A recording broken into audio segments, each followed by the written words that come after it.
Welcome back to another episode of me, Trading Smart, Managing Risk while learning how to trade effectively. And today, I officially started the ICT Volatility Pinball. So I want to explain that process because I think this is absolutely genius. And if you're a new trader, then I suggest that you do the same. If you're just starting to learn how to trade ICT, I think this is a genius exercise to get in the swing of things and feel what it feels like to actually get in there and push the button. Feel what it feels like to get in there and get stopped out and get uncomfortable.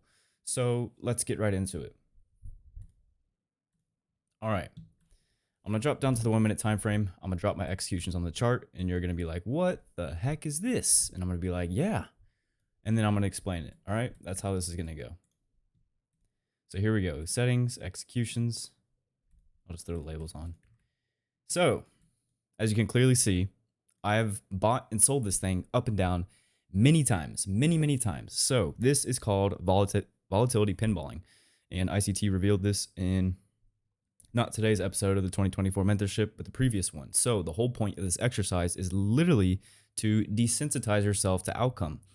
It's to get in there and actually push buttons and feel what it feels like to get into a trade, get out of a trade, feel what it feels like to see your stop loss getting hit, feel what it feels like to get your target getting hit, feel what it feels like to be in drawdown when the market is retracing against you and moving against your open position, feel what it feels like to throw a limit order out there and then get tagged into the marketplace. The whole point of this is to desensitize yourself to all these things that you feel when you're in a live trading environment. Now, the point is not, it is absolutely not about being right or wrong. As you can clearly see, I'm literally just throwing orders out there because that's not the point of this. Is not about being right or wrong.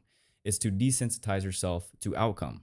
And by studying all the trades that you take at the end of the day, you will see setups that repeat themselves. You will see which one was the best, which one was the worst. And over time, you will find that that repeats. So as you do this, the more and more you do this, you'll notice that your eye jumps to certain setups and price action, or you may see one PD array over the others. Like for example, what I'm doing here in this exercise is I'm practicing using the inversion fair value gap. So what entry mechanism do you use when you're doing this exercise? Well, it's whatever one that you want to work on.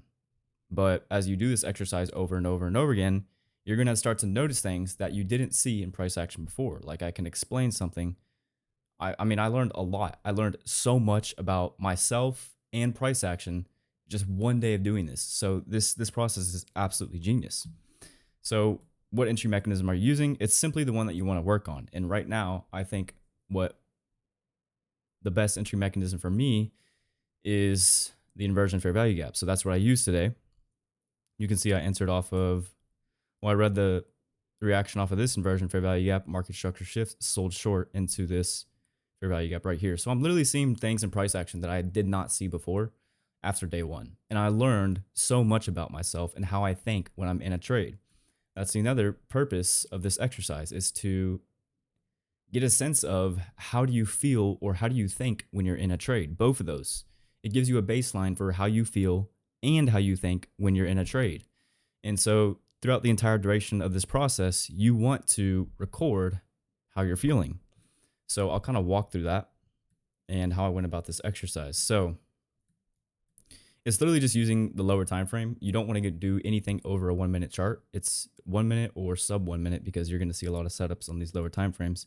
So you're literally coming into the day with no bias. You're just using that intraday volatility on a lower time frame and trading that. So I did this exercise during the pre-market session from 7 o'clock to 9:30. And I took, how many setups did I take? I took 10 setups. Okay. So you want to aim to take 10 setups within whatever session you're practicing in minimum.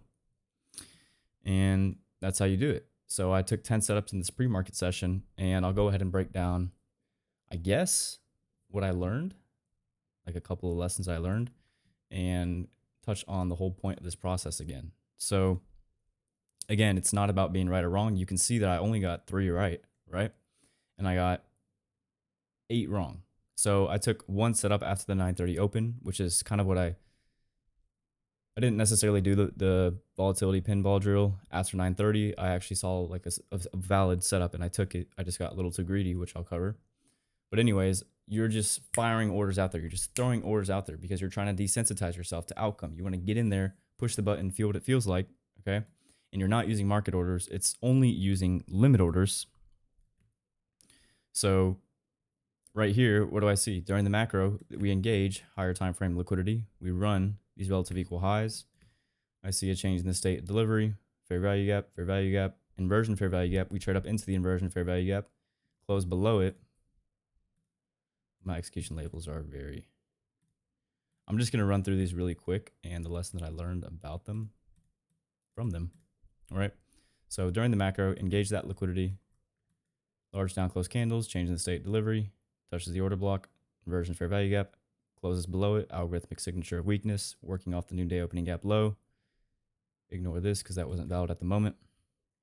Then we have a market structure shift with displacement, fair value gap. I sell short into there, targeting this short-term low. So you want to aim for just minor pools of liquidity on the lower time frame. You're not going to go for 100 handle swings, which is kind of a mistake I made after 9:30. You're just aiming for lower time frame pools of liquidity. Okay, so sold short, bought here. This one played out. Cool. What did I learn from that?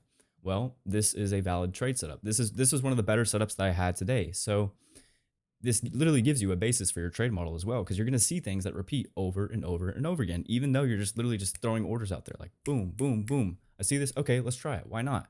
Right? Because you're not worried about being right or wrong. You're just trying to desensitize yourself to outcome. You're trying to understand how you feel and how you think during a trade. So you're just throwing shit out there. Literally, I just saw this. Okay, let's take it. Boom. No hesitation, not even thinking, because I don't care about being right or wrong. That's not the point of this exercise. I just want to desensitize myself to outcome and get used to what it feels like to get tripped into a trade, get stopped out, and see my target hit. And then you're recording how you feel throughout the entire session. Now, I think what I should do is screen share my journal that I have. So I'll probably do that. But this is simple, right? Straightforward. And this gave me a basis for what my model is. Number one, engage higher time frame liquidity, right? Change in state delivery, market structure shift, inversion fair value gap, fair value gap. Boom. Targeting what? Short-term low, okay? Now this one was really just me seeing, okay, let's sell short up into this fair value gap, see if we trade lower. Did it play out? No, I stopped out. Why? Because I'm selling short in a higher time frame imbalance. If you go up to a higher time frame on a 5-minute chart, you'll see that this is a 5-minute imbalance. It's also a 15-minute imbalance. That's why that just didn't work. And it led to a retracement, right? So I was like, okay, saw this price leg. Let's get long off of it. You're literally just firing orders out there like left and right. Boom, boom, boom, boom. And you're trying to hit 10 minimum, okay? You're not worried about being right. You're not worried about being wrong. You're just trying to desensitize yourself to outcome. You can literally discover a basis for your trade model. You can get a baseline for how you feel and how you think within a trade. I'm going to repeat this over and over and over again so that you get the point. I'm going to drill it into your head because I'm telling you, this is genius and you should really do this if you are a beginner trader. So I was like, okay, why not? Let's try it. Let's see. So I got long on what? This inversion fair value gap, right? We had a stop run. So inversion fair value gap, I'm doing that one.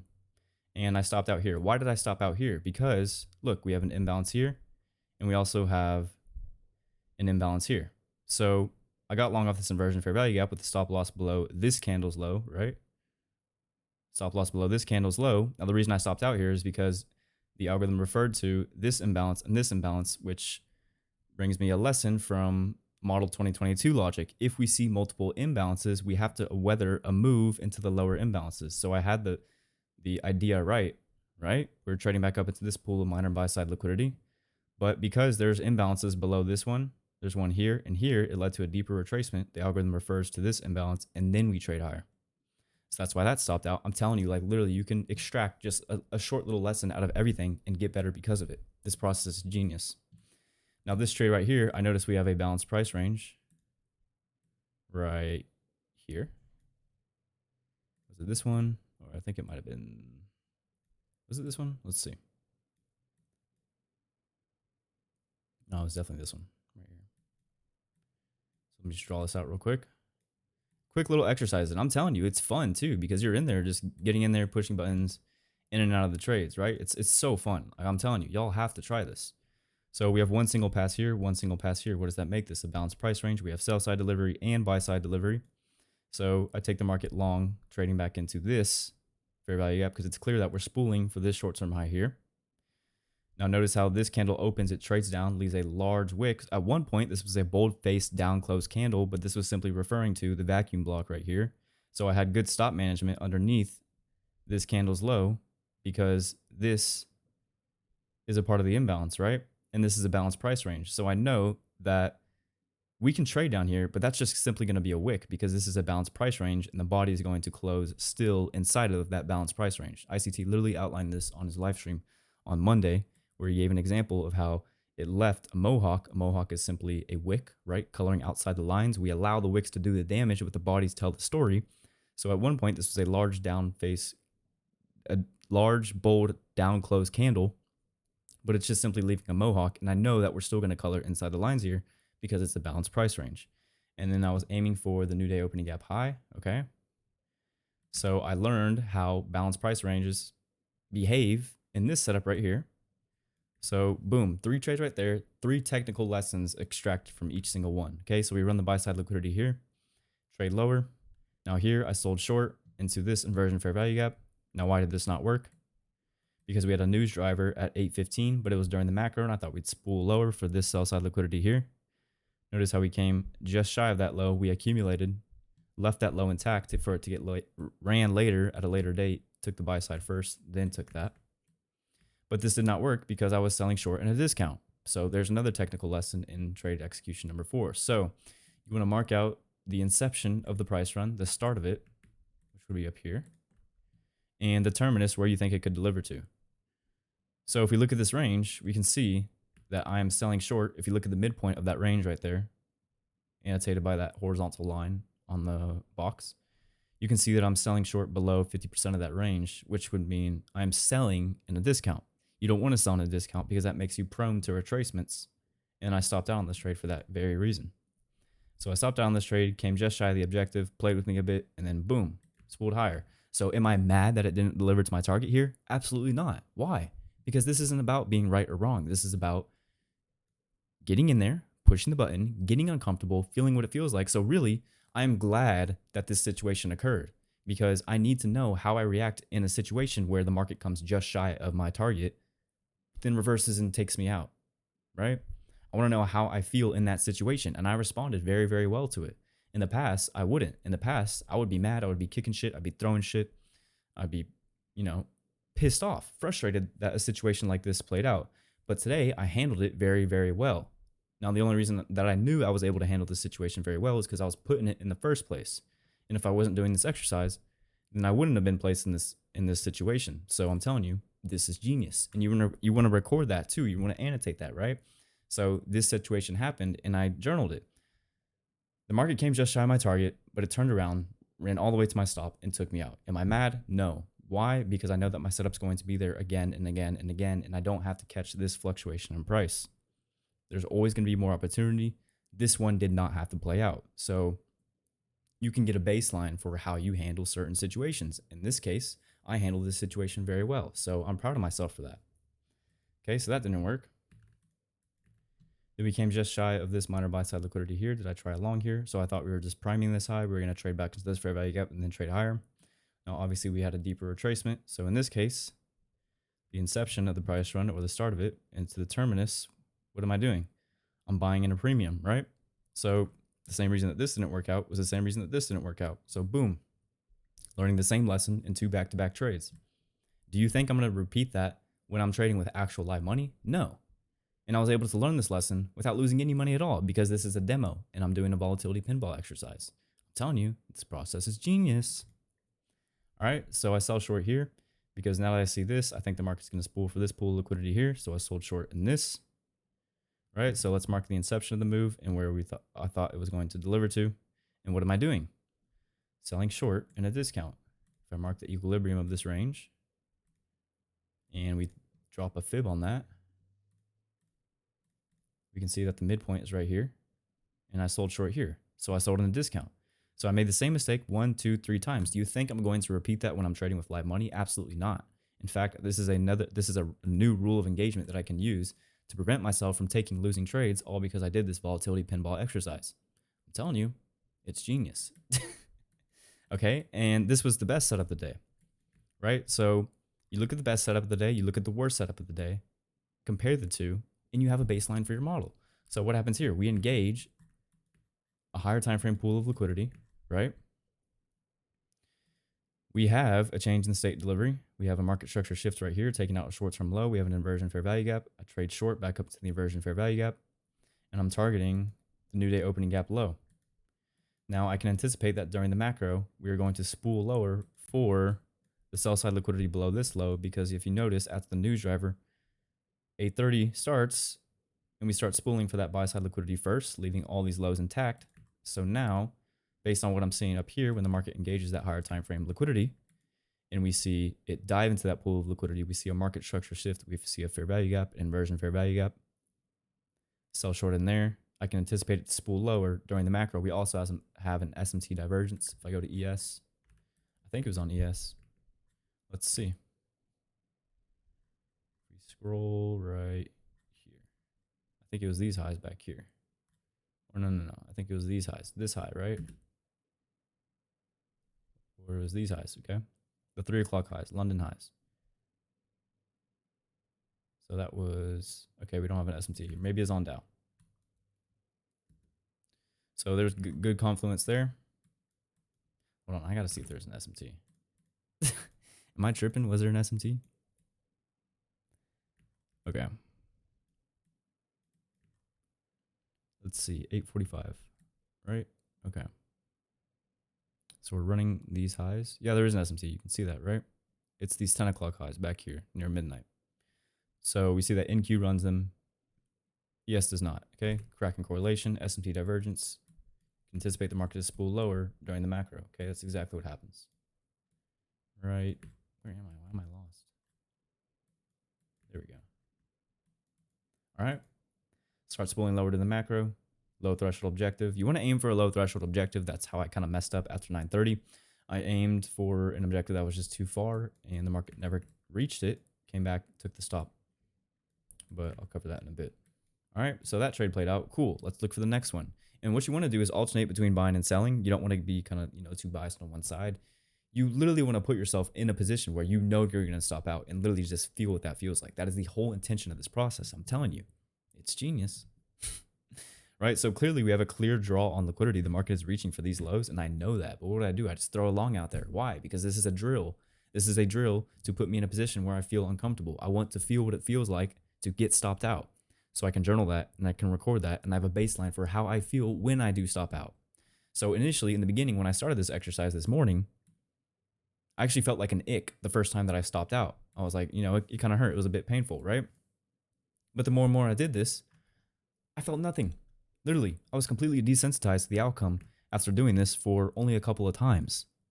So one day of this, one day. And at first when I got stopped out, I was kind of bothered a bit. Like right here, I think it was. Right here. This kind of bothered me a bit. But the more and more I did it, I was just having fun with it. Like I'm telling y'all, this is fun. This is a fun exercise. You can literally put on some music and just, go to work. It's fun. Record everything, annotate everything. So I just simply screenshot a 1 minute time frame, a 5 minute, and a 15 minute, and then I just put the short little reason why it worked, why it didn't work. And the metric, I should have covered this in the beginning. I'm sorry, I apologize. But the metrics you want to track are simply the status. Was it right or wrong? What time did you record the observation? The distance it moved in your favor. How far did it move in your favor? The drawdown, how much drawdown did you experience on the trade? How many handles did it move against you? How long did it take you to get your fill from when you placed that limit order? And how long did it take to deliver to your objective? So this is time in minutes. How long did it take in minutes for you to get your fill on that trade? How long did it take in minutes for it to deliver to your objective? And this is just simply recording if it was during a macro or not, what day it was, and the date. So I apologize. I should have put this in the beginning of the video when I started this. But if you made it this far, then you're probably going to do this exercise, and that's a good thing. So I'm proud of you. Good job. You're doing things the right way, and you're well on your way to profitability. So going back to the charts, did I go through that too fast? I'm sorry. I don't even know. I like doing these videos one take. I kind of just get out here and talk. I really don't care. Actually, I do care. I just don't really have the time to edit. My day is already full. But I feel like I can explain it just in one take, one cut. It doesn't really take anything else. But anyways, the time you discovered the setup, the distance it moved in your favor, the drawdown you experienced on the trade. How long did it take for you to get your fill? How long did it take for it to deliver to your objective? So let's just go over an example real quick. I should have done this in the beginning of the video. How do I get out of here? Get out of here. Okay. Let's see. So let's say we were recording this observation, right? This one right here. So obviously it was right. It was right. It was a correct setup. So right. What side of the market was it on? Short. What time did I discover it? If I do this, look at the bottom of the chart or the screen, 8:48 a.m. Log that. And then I simply want to measure how long did it take for me to get my fill. So as soon as I saw this inversion fair value gap, that's when I would throw my limit order out there. So it took me, I put my limit order when I see this down close candle, invert this. It took me, what, 1 minute to get filled, right? And so here's my entry. Then I'm going to record how much drawdown did I face. So from that little caret right there, the market moved against me 13 handles. And how far did it move in my favor? Let's look where I got my take profit down here. So let's say 32 and a quarter. Okay. So that's simply the metrics that you're tracking. Pretty easy. All right. So again, in this one, I know that the clear draw on liquidity is lower, but I'm literally just throwing some shit out there. And I know that this one is way too deep down in a discount. And I know that it is likely that the market is going to retrace against me and stop me out. But again, that's the purpose of this is not about being right or wrong. It's to desensitize yourself to outcome and get used to pushing that button and get a baseline of how you feel and think when you're in a trade. How do you feel when you get stopped out? How do you feel when the market moves in your favor? How do you feel when your target hits? You want to record all these things throughout the session.